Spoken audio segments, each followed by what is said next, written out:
Goku never marrying Chi-Chi is one of the most requested Dragon Ball what-ifs ever, and if you interpret this what-if literally, we can also view it as what if Gohan was never born. So without wasting any more time, alrighty guys, it is Qaaman here today, and let's jump straight into this anti-Valentine's Day special. So first of all, we must admit that it's rather out of character for Goku to not marry Chi-Chi in the first place, since Goku doesn't really have the social development to just turn someone down and break a childhood promise. But for the sake of this video, if Goku rejected Chi-Chi, then Goku would then devote 100% of his life to training and eating and sleeping, instead of 98%. But to save time, let's skip the exposition of Goku meeting up with his friends and get straight to the action against Raditz. First of all, Goku and Piccolo would still team up since Raditz first encountered Piccolo when he first came to Earth. And secondly, Raditz would still not want to flat out kill Goku because he saw Goku as an asset to himself, Vegeta, and Nappa. So the difference really is that Raditz would use extortion to get Goku to kill a lot of humans, but without taking his son. And Goku would obviously refuse this and would hunt down Raditz with Piccolo like he originally did. And because Krillin and Master Roshi had already died once with the Dragon Balls, they still would not originally join in on the fight. Now as for the actual fight against Raditz himself, one of four things is bound to happen. 1. Goku never catches Raditz's tail off guard. 2. Goku catches Raditz's tail off guard but spares his life. 3. Goku catches Raditz's tail off guard, doesn't spare him, but Raditz informs Vegeta and Nappa about Earth before he dies. And 4.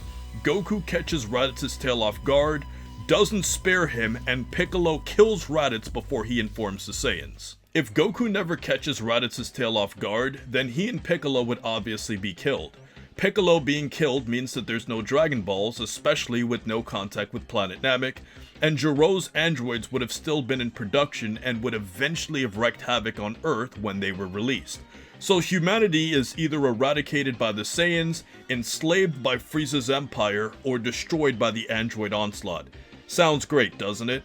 Well, it gets even better. If Goku catches Raditz's tail off guard but spares his life, this is where Gohan not existing makes a major difference. There would have been no Gohan to give him a second chance to kill Raditz. The second chance that Gohan gave Goku created the perfect storm where Goku died, but Piccolo stayed alive, keeping the Dragon Balls intact.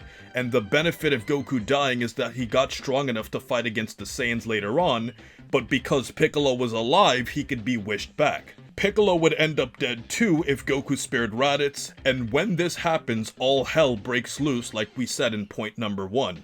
Now for number 3, Goku catches Raditz's tail off guard, doesn't spare him, and Raditz informs Nappa and Vegeta about the Earth as he dies. This is basically like the Saiyan saga with Goku not dying, and as said in point number 2, if Goku doesn't die, then he wouldn't learn Kaioken or the Spirit Bomb, which were instrumental in helping fight against the Saiyans. Now one alternative that you can think of is that Goku can use the Ruma Spirit in time to train against the Saiyans, but considering how weak this Goku was, he wouldn't be strong enough to last that long and receive the gains that he did when he went in with Gohan.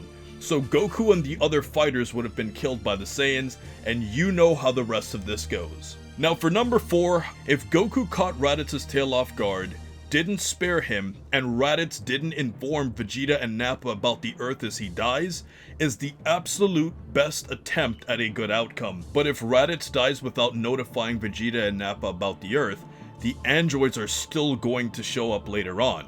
Granted, they may be different androids since Jiro's spying would have changed with all of these historical alterations, but the point is that Goku is still bound to die of a heart virus or eventually be killed alongside everyone against the androids. The android threat was always going to happen, and even if Bulma tried to change history by using a time machine, Trunks would never exist since Bulma would have never have gotten with Vegeta, and it's possible that she may have even have had a kid with Yamcha. This is the original timeline, so Bulma may be able to go back and give Goku heart virus medicine, but the problem is power scaling. If Goku never dies and trains in the afterlife, if Goku never trains on the way to Namek, if Goku never receives multiple Zenkai boosts, and if Goku never learns Super Saiyan, there is simply no way that he or the other characters could just flat out beat the androids. Their only chance for survival is to change history by using a shutdown device on the androids or by killing Gero before he did anything.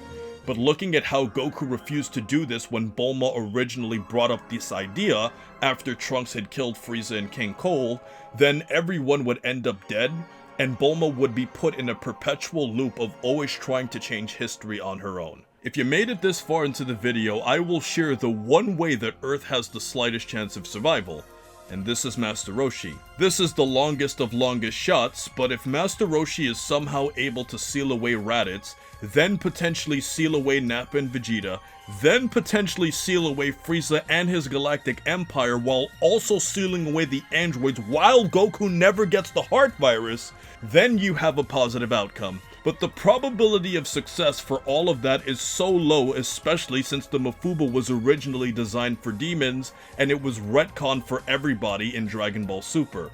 Let's not forget that Roshi also once died using this technique and would have no margin of error to miss against significantly faster characters. Now, some of you may point out that Roshi can also teach the others to use the Mafuba and have them seal away these future villains without him having to do all the work. But because of the major speed disadvantages, you would really have to hope that your enemy is a standing idiot in order for this to work consistently. But then again, this is the Dragon Ball universe where standing idiots do exist, so I guess you could say the Earth does have the very slightest chance of hope. So there you have it, guys. Master Roshi is the glimmer of hope in this rather dark universe, and 77% of you agreed with this outcome in the community tab post that I made. But while you're still in the mood for Valentine's Day themed videos, check out What If Gohan Never Met Videl or What If Trunks and Mai stayed in the present timeline. And if you're curious about what would happen if Yamcha and Bulma stayed together, check out What If Bulma and Yamcha Never Broke Up. And until next time, stay cool and stay safe, my friends.